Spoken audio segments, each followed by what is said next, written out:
Vamos abrir a palavra de Deus em Gênesis, capítulo 29. Gênesis 29, nós leremos do verso 1 ao verso 30. Pôs-se Jacó a caminho e se foi à terra do povo do Oriente. Olhou e eis um poço no campo e 3 rebanhos de ovelhas deitados junto dele, porque daquele poço davam de beber aos rebanhos, e havia grande pedra que tapava a boca do poço. Ajuntavam-se ali todos os rebanhos. Os pastores removiam a pedra da boca do poço, davam de beber às ovelhas e tornavam a colocá-la no seu devido lugar. Perguntou-lhes Jacó: meus irmãos, de onde sois? Responderam: somos de Harã. Perguntou-lhes: conheceis a Labão, filho de Naor? Responderam: conhecemos. Ele está bom? Perguntou ainda Jacó. Responderam: está bom. Raquel, sua filha, vem vindo aí com as ovelhas. Então lhes disse: é ainda pleno dia, não é tempo de se recolherem os rebanhos. Dai de beber às ovelhas e ide apacentá-las. Não o podemos, responderam eles, enquanto não se ajuntarem todos os rebanhos e seja removida a pedra da boca do poço e lhes demos de beber. Falava-lhes ainda quando chegou Raquel com as ovelhas de seu pai, porque era pastora. Tendo visto Jacó a Raquel, filha de Labão, irmão de sua mãe, e as ovelhas de Labão, chegou-se, removeu a pedra da boca do poço e deu de beber ao rebanho de Labão, irmão de sua mãe. Feito isto, Jacó beijou a Raquel e, erguendo a voz, chorou. Então contou Jacó a Raquel que ele era parente de seu pai, pois era filho de Rebeca. Ela correu e o comunicou a seu pai. Tendo Labão ouvido as novas de Jacó, filho de sua irmã, correu-lhe ao encontro e abraçou-o, beijou-o e o levou para casa. E contou Jacó a Labão os acontecimentos de sua viagem. Disse-lhe Labão: de fato és meu osso e minha carne. E Jacó, pelo espaço de 1 mês, permaneceu com ele. Depois disse Labão a Jacó: acaso por seres meu parente irás servir-me de graça? Dize-me qual será o teu salário. Ora, Labão tinha 2 filhas, Lia, a mais velha, e Raquel, a mais moça. Lia tinha os olhos baços, porém Raquel era formosa de porte e de semblante. Jacó amava a Raquel e disse: 7 anos te servirei por tua filha mais moça, Raquel. Respondeu Labão: melhor é que eu ta dê, em vez de dá-la a outro homem. Fica, pois, comigo. Assim, por amor a Raquel, serviu Jacó 7 anos, e estes lhe pareceram como poucos dias, pelo muito que a amava. Disse Jacó a Labão: dá-me minha mulher, pois já venceu o prazo, para que eu me case com ela. Reuniu, pois, Labão todos os homens do lugar e deu um banquete. À noite conduziu a Lia, sua filha, e a entregou a Jacó, e coabitaram. Para a serva de Lia, sua filha, deu Labão Zilpa, sua serva. Ao amanhecer, viu que era Lia. Por isso disse Jacó a Labão: que é isso que me fizeste? Não te servi eu por amor a Raquel? Por que, pois, me enganaste? Respondeu Labão: não se faz assim em nossa terra, dar-se a mais nova antes da primogênita. Decorrida a semana desta, dar-te-emos também a outra, pelo trabalho de mais 7 anos que ainda me servirás. Concordou Jacó e se passou a semana desta. Então Labão lhe deu por mulher Raquel, sua filha. Para a serva de Raquel, sua filha, deu Labão a sua serva Bila, e coabitaram. Mas Jacó amava mais a Raquel do que a Lia, e continuou servindo a Labão por outros 7 anos. Vamos orar. Pai Santo, Deus bendito, nós te louvamos pelo registro da tua palavra, com histórias tão preciosas, que o Senhor, ó Pai, pela instrumentalidade dos teus servos, separados e inspirados por ti, aprove registrar para nossa edificação. Nós te louvamos por isso. A tua palavra fala ao nosso coração, a tua palavra nos ensina, nos edifica, e nesse sentido nós pedimos mais uma vez nesta noite, Pai, que o Senhor use o teu servo, o ministro da palavra exterior, mas sobretudo usa, Pai, o ministro interior, o teu Santo Espírito, a aplicar a tua palavra ao nosso coração, a fazê-la clara à nossa mente e para nos dispor, ó Pai, a amá-la e a colocá-la em prática na nossa vida. Abençoa-nos, portanto, Pai, mais uma vez, com uma porção preciosa da tua palavra. É o que nós pedimos em nome de Jesus. Amém. Haverá esperança de salvação para um filho de crente que tem andado longe dos caminhos de Deus?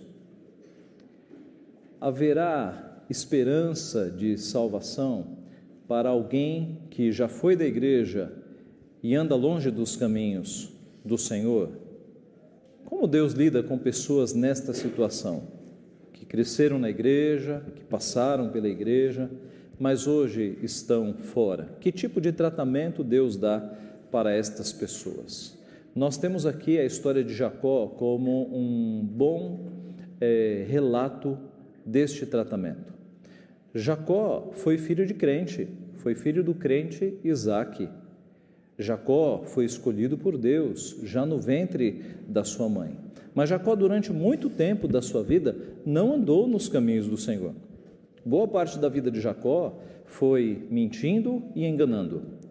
Ele enganou o seu irmão, trocando a bênção da primogenitura. Ele enganou o seu pai, também algo relacionado à última bênção que o pai dava para os descendentes. Ele se passou por Esaú, colocou Pérez nos braços e, aproveitando-se do estado de quase cegueira do seu pai, ele se passou por Esaú. A vida de Jacó foi uma vida de desonestidade, foi uma vida de mentira. Jacó, nestes primeiros anos, não pode ser considerado um homem piedoso. Será que há esperança para Jacó? O que é que Deus faz com pessoas que são filhos de crentes, foram escolhidos pelo Senhor, mas estão andando fora dos caminhos do Senhor? Meus irmãos, esse é um texto de novo sobre providência. Alguns domingos atrás, nós vimos a providência de Deus na vida do servo de Isaque para conseguir uma esposa para Rebeca. E aqui nós temos de novo a mão da providência agindo.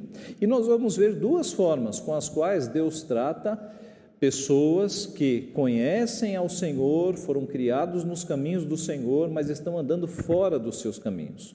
E duas formas de Deus tratar pessoas assim. A primeira é guiando e a segunda é disciplinando.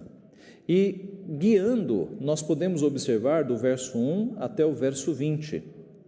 Mesmo Jacó, estando por caminhos de não piedade, de caminhos afastados do Senhor, nós vemos que Deus tinha planos na vida de Jacó. Na verdade, a descendência do Messias passava pela vida de Jacó. Quando você pega as descendências do nosso Senhor Jesus registradas em Mateus e em Lucas, você vê que nosso Senhor Jesus tem Jacó como o seu ascendente. Então Deus tinha planos para a vida de Jacó. Por isso que Deus guiou a vida de Jacó e o sustentou, mesmo que esta providência, essa forma de guiar a vida de Jacó, fosse para discipliná-lo. E o mesmo acontece conosco, o mesmo acontece nos nossos dias. Quando nós temos pessoas que conhecem a palavra de Deus, que já foram da igreja, mas estão andando em caminhos tortuosos, eles não estão fora da mão providente de Deus. Deus os está conduzindo, por vezes pesando a mão, para que eles se arrependam e voltem. Mas Deus não desampara os seus filhos, ainda que os seus filhos estejam longe dos seus caminhos, porque Deus é Pai que cuida dos seus filhos. Nós temos aqui a primeira parte do texto, Deus guiando o seu servo Jacó. Há poucos domingos nós vimos a mão da providência no servo de Isaque para encontrar Rebeca. E no nosso texto agora nós vemos de novo essa providência. O texto começa mostrando um primeiro encontro.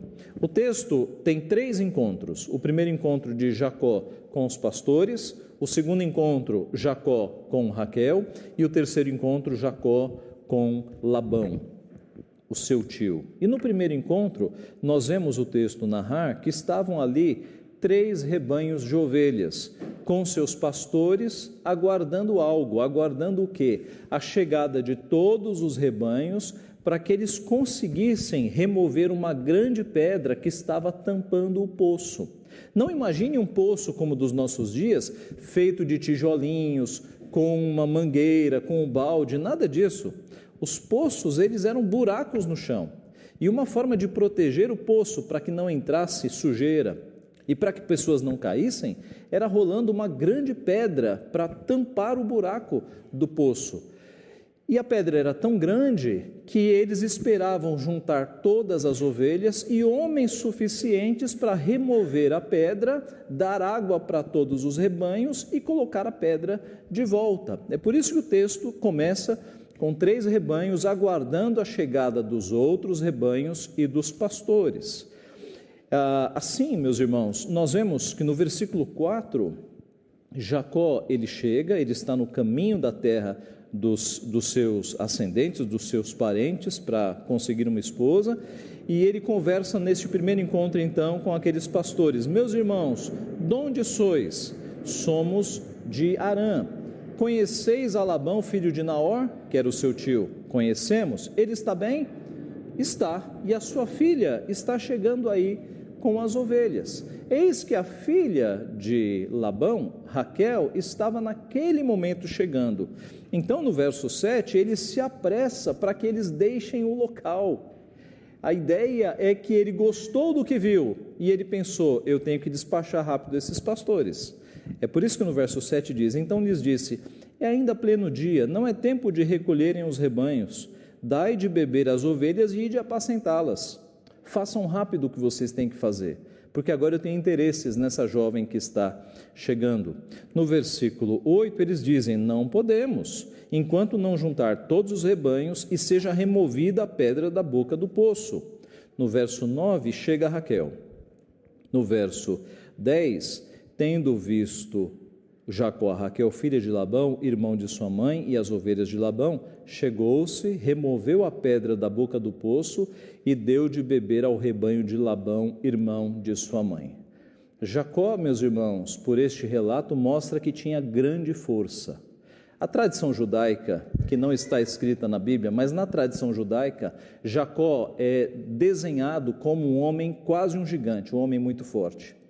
E o fato de ele remover a pedra do poço sozinho faz com que a maioria dos estudiosos creia que de fato Jacó era um homem muito forte.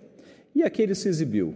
Quando viu que Raquel vinha vindo, ele mesmo foi lá e removeu com grande força e entusiasmo a pedra do poço para se mostrar para Raquel que estava chegando.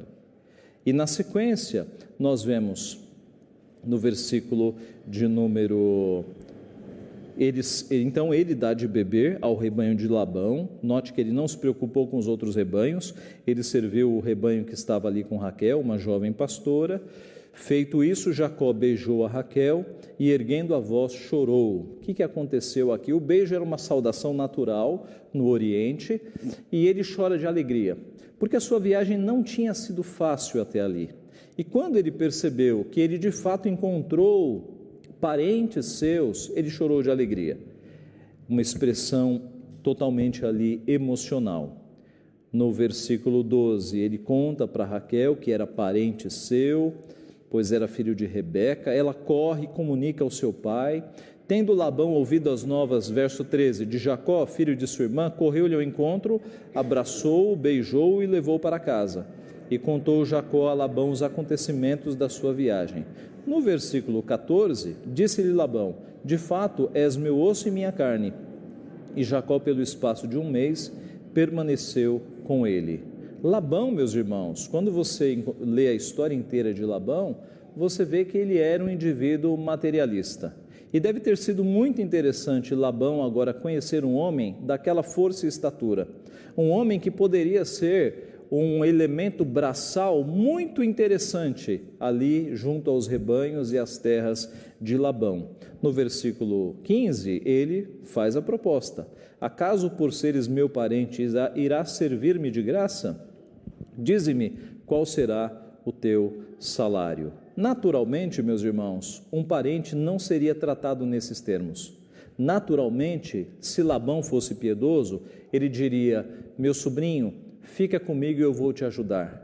Trabalhe comigo e eu vou te dar parte do meu rebanho, parte das minhas terras. Mas ele quis ali contratar Labão, contratar Jacó, porque ele viu que Jacó era um braço forte para lhe ser um empregado. E aí diz o texto: ora, Labão tinha 2 filhas, Lia a mais velha e Raquel a mais moça. Lia tinha olhos baços, porém Raquel era formosa de porte e de semblante. Olhos baços, literalmente olhos meigos, literalmente é isso. Os estudiosos creem que ela tinha olhos meigos e que não eram olhos brilhantes, olhos com certo fulgor. Por isso que no texto ela não é chamada de bonita. No texto a bela é Raquel. Na sequência, Moisés registra: Raquel era mais moça, verso 17, Raquel era formosa de porte e de semblante. Jacó amava Raquel e disse: 7 anos te servirei por tua filha mais moça Raquel. Este seria o salário. Eu vou trabalhar durante 7 anos de graça e você me entrega a sua filha. Labão então viu a oportunidade e aceitou. Verso 19, melhor é que eu te dê, em vez de dá-la a outro homem. Fica, pois, comigo. E no verso 20 é dito que os 7 anos passaram muito rápido, porque Jacó amava tanto a Raquel que os anos passaram como se fossem poucos dias. Meus irmãos, nós temos aqui uma lição da providência inicialmente. Primeiro, Jacó encontrando pastores naquele lugar da região dos seus parentes. Ele não havia chegado ainda à exata região, mas ele encontra pastores da região ali. Segundo, esses pastores conheciam o seu tio. Terceiro, Raquel chegando no exato momento em que Jacó estava ali. Porque você deve ter reparado no texto, nas palavras de Jacó, não era o horário normal de rebanhos estarem sendo apacentados. O texto diz isso no verso 7, é ainda pleno dia, não é tempo de se recolherem os rebanhos, dai de beber as ovelhas e ide apacentá-las. O horário não era o horário correto. Jacó chegou ali porque ele estava no curso da viagem, mas no mesmo momento, pastores que conheciam o seu tio Labão e a própria Raquel se aproxima. Não há coincidências no texto bíblico, nós vemos aqui a mão de Deus fazendo com que as pessoas se encontrem, porque era plano de Deus que Jacó se casasse com Raquel e com Lia também. Por que era necessário que Jacó se casasse com Lia? Porque a descendência do Messias não passa por Raquel. Raquel teve 2 filhos, Benjamim, na verdade José, e depois Benjamim. Foi de Lia que nasceu Judá. É por Judá que passa a descendência messiânica. Nós vemos a providência de Deus, meus irmãos. Mesmo quando as histórias envolvem pecados, e o caso aqui é o pecado da poligamia, Deus faz com que tudo isso concorra, com que tudo isso colabore para o cumprimento dos seus objetivos. É a mão da providência de Deus. Era necessário que Jacó se casasse com Lia e com Raquel, porque de Lia seguiria a descendência messiânica e nasceria o nosso Senhor Jesus Cristo. Meus irmãos, a providência de Deus nós temos aqui. Mesmo Jacó não sendo um homem piedoso, sendo um homem que não anda, isso vai ficar mais claro daqui a pouco, nos caminhos de Deus, é Deus conduzindo o seu servo para que os seus planos messiânicos sejam concretizados. Isso nos leva a muitas histórias da providência.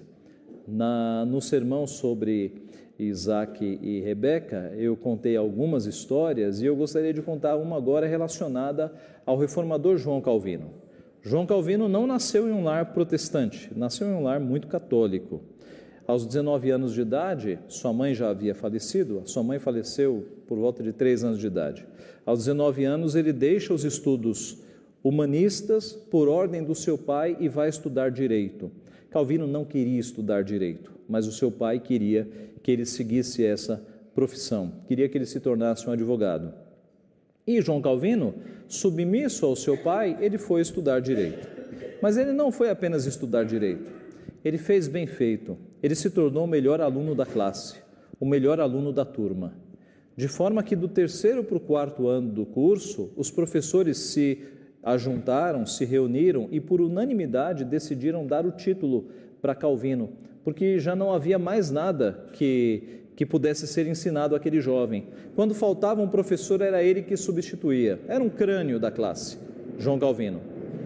E nós não temos registro se ele aceitou esse título. O fato é que poucos anos depois ele se converteu, ele tornou-se um cristão de fato, um protestante, e ele começou a escrever a obra magna da Reforma Protestante, as Institutas da Religião Cristã, a instituição da religião cristã, apelidada de Institutas.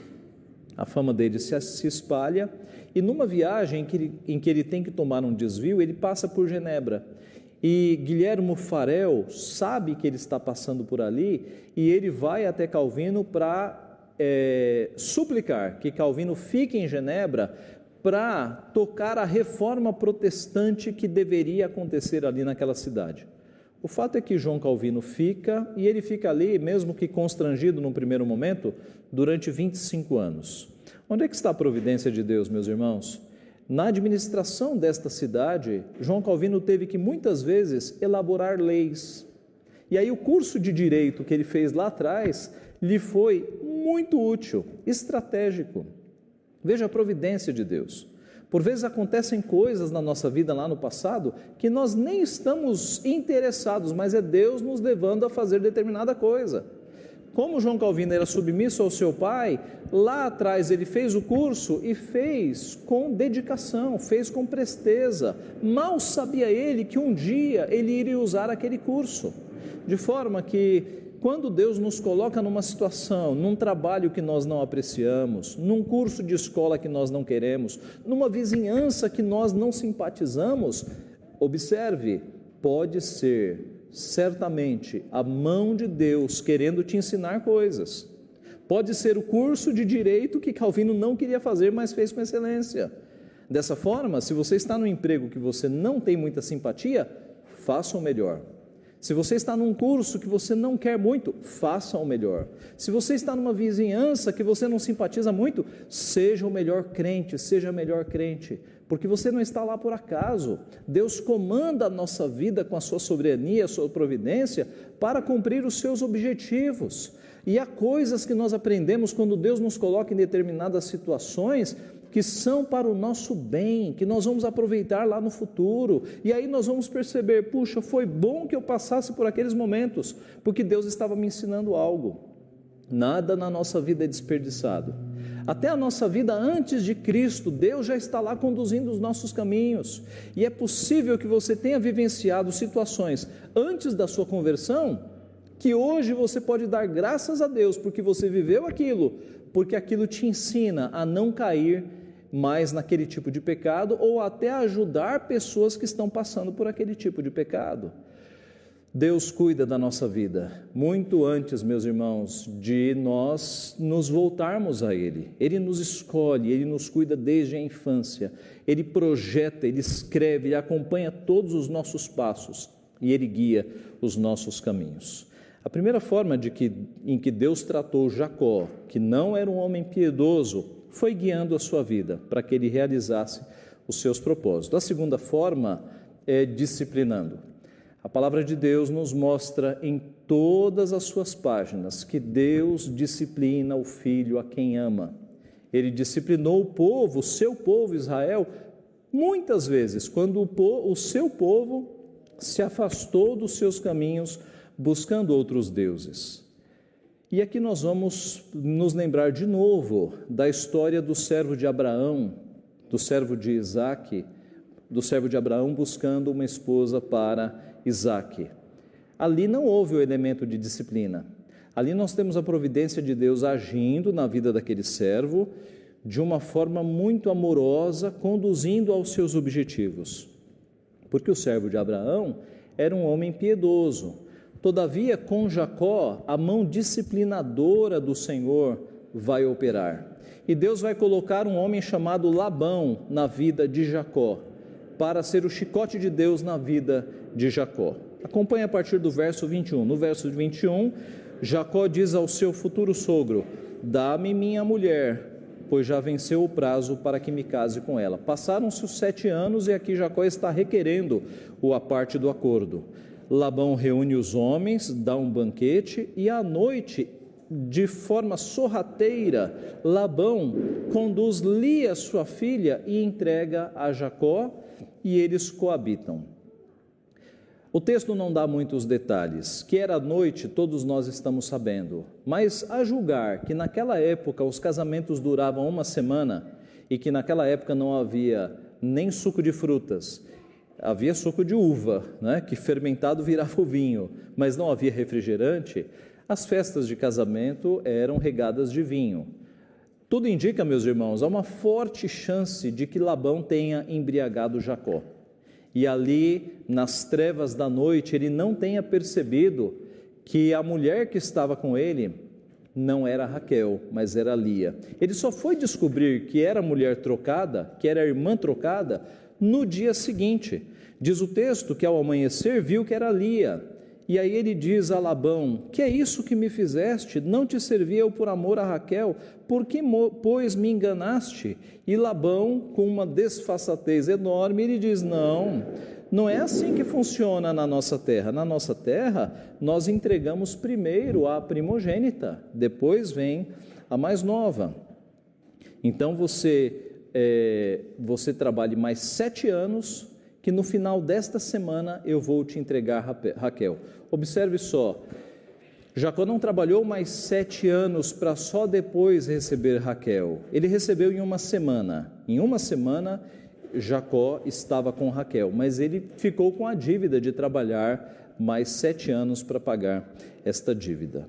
Meus irmãos, o texto mostra então que agora Jacó, ele foi encaminhado para o caminho da poligamia, que é um pecado diante dos olhos do Senhor. Deus, meus irmãos, é dito no meio evangélico que Deus tolerou pecados, que Deus tolerava a poligamia. Deus nunca tolerou pecados, nunca. Ele pode ter agido de misericórdia, mas Deus sempre condenou a poligamia, porque Ele estabeleceu a monogamia: deixa o homem pai e mãe, e une-se à sua mulher, e tornam-se os dois uma só carne. Os eventos que há de poligamia na Bíblia, nenhum deles foi aprovado por Deus. E todos os homens que tiveram mais de uma esposa sofreram por causa disso. E Jacó sofreu muito, porque Jacó não teve só 2 esposas, ele teve 4. Ele teve Zilpa, ele teve Raquel, Lia, Zilpa e Bila. Foram 4 as mulheres que deram filhos, que formaram os 12 homens que foram filhos de Jacó. Meus irmãos, Jacó vai sofrer muito por conta desses acontecimentos, mas ele não vai sofrer por causa de Labão. Jacó não era um homem piedoso que foi injustiçado. Como eu disse desde o começo, Jacó, a ele faltava piedade. Jacó enganou o seu irmão mais velho, Jacó enganou o próprio pai, e nós percebemos a falta de piedade, a falta de oração na vida de Jacó.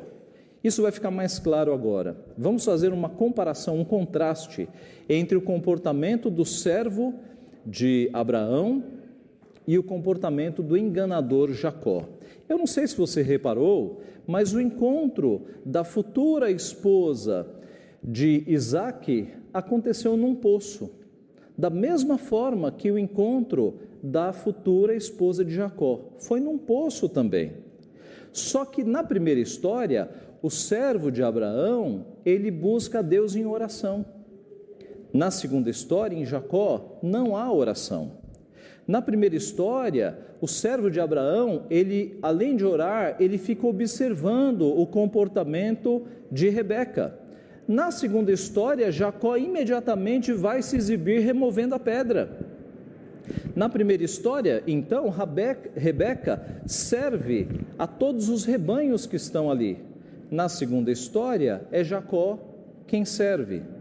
Na primeira história, nós temos uma demonstração de força espiritual. O servo de Abraão, ele ora pedindo orientação, ele observa e ora agradecendo. No relato de Jacó, nós não temos o registro de nenhuma oração. Foi uma demonstração de força física, quando ele removeu a grande pedra. Na primeira história, então, nós temos uma oração de gratidão feita pelo servo. Na segunda, nós temos um choro emocional, um desabafo emocional. Na primeira história, nós temos um servo com os camelos recheados de tesouros, de vestidos e de presentes. Na segunda história, nós temos Jacó de mãos vazias. Ele vai ter que trabalhar 7 anos para pagar o dote da sua esposa. Veja que o contraste aqui, meus irmãos, não é despropositado. Moisés está mostrando que a condição espiritual de Jacó era bem inferior à condição espiritual do servo de Abraão, que conseguira uma esposa para Rebeca. Jacó não tinha essas piedades, ou esses exercícios de piedade. Meus irmãos, a lição que nós temos é que o procedimento do crente, quando passa por dificuldades, o procedimento do crente, quando tem decisões importantes a serem tomadas, qual é? Oração. Jacó não orou. Jacó era só ação e ação precipitada. Por isso Deus disciplinou Jacó. Deus precisava tratar Jacó, para que Jacó tornasse um homem de Deus, para que Jacó se tornasse Israel, como na sequência da história acontecerá. Mas há mais contrastes.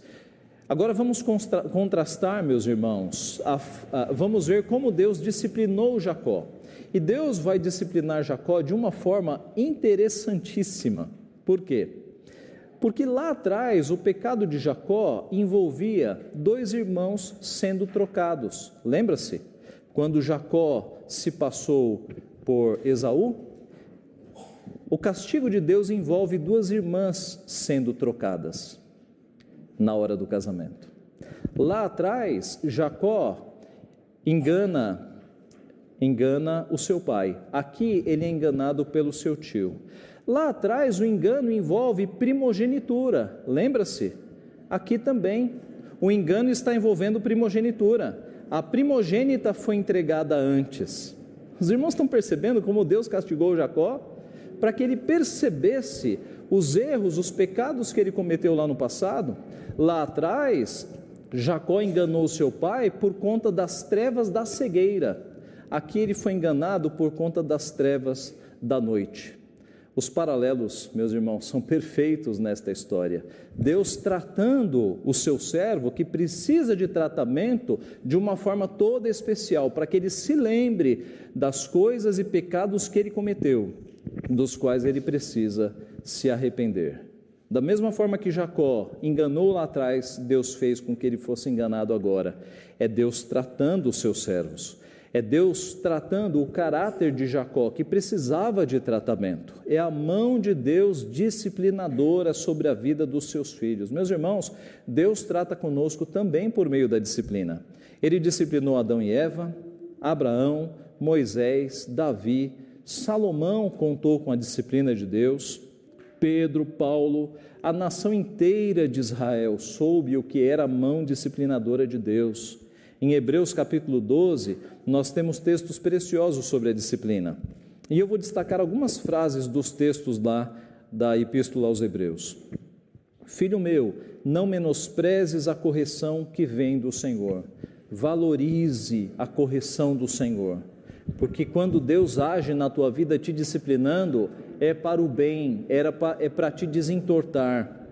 Não desmaies quando por ele és reprovado, não desanime, aguente, porque o Senhor corrige a quem ama. Logo, quando você está passando por uma disciplina do Senhor, você pode ter a certeza de que você é um filho amado, você pode ter a certeza de que Deus te ama quando Ele te disciplina, e açoita a todo filho a quem recebe.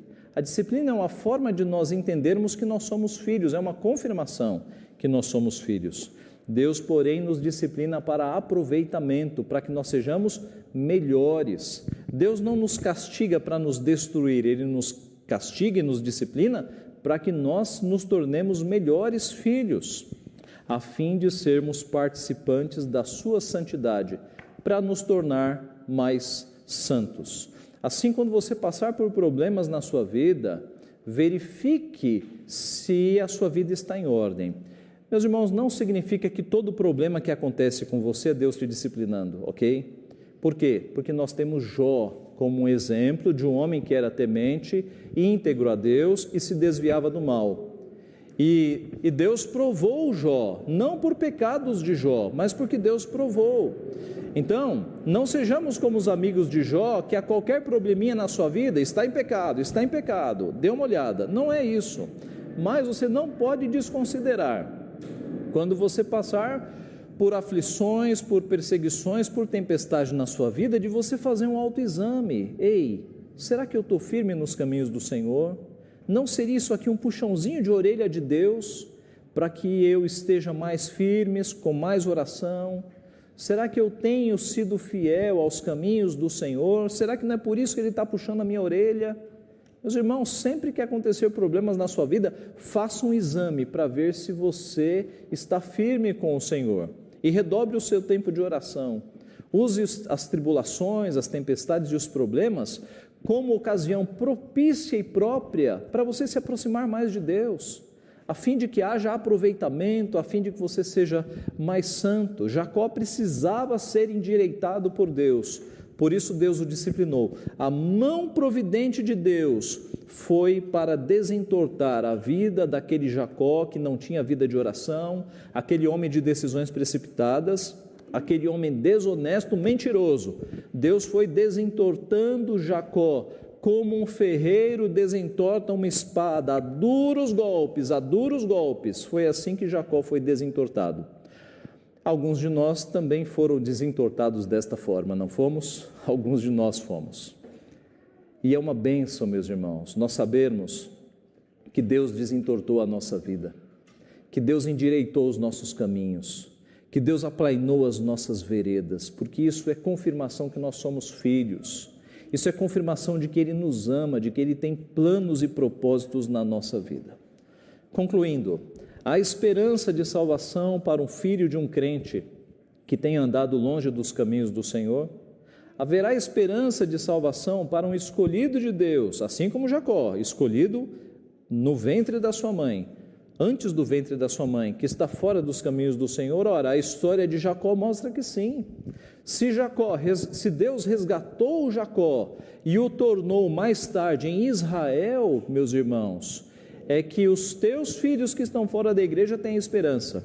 É que as pessoas próximas que você sente falta, que saíram dos caminhos do Senhor, têm esperança. Não há garantia de salvação, mas esperança há.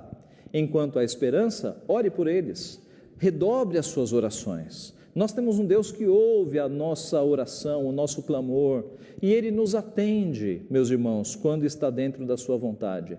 Ore por seus filhos que não estão na igreja, ore por seu marido que não está na igreja, ore por sua esposa que não está na igreja, ore por seus pais que não estão na igreja, ore pelos seus familiares que não estão nos caminhos do Senhor. Dobre os joelhos e ore, busque a Deus, que Deus é poderoso para trazê-los. Deus é poderoso para salvá-los, e aqueles que receberam a boa palavra de salvação, que estão longe, podem ser trazidos, podem ser resgatados. Deus faz isso, meus irmãos. Nós temos testemunhos imensos, gigantescos, de homens que foram resgatados pelos caminhos do Senhor.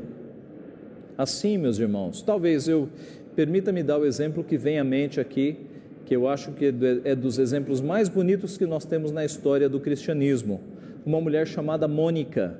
Mônica orou pelo seu filho durante muitos anos.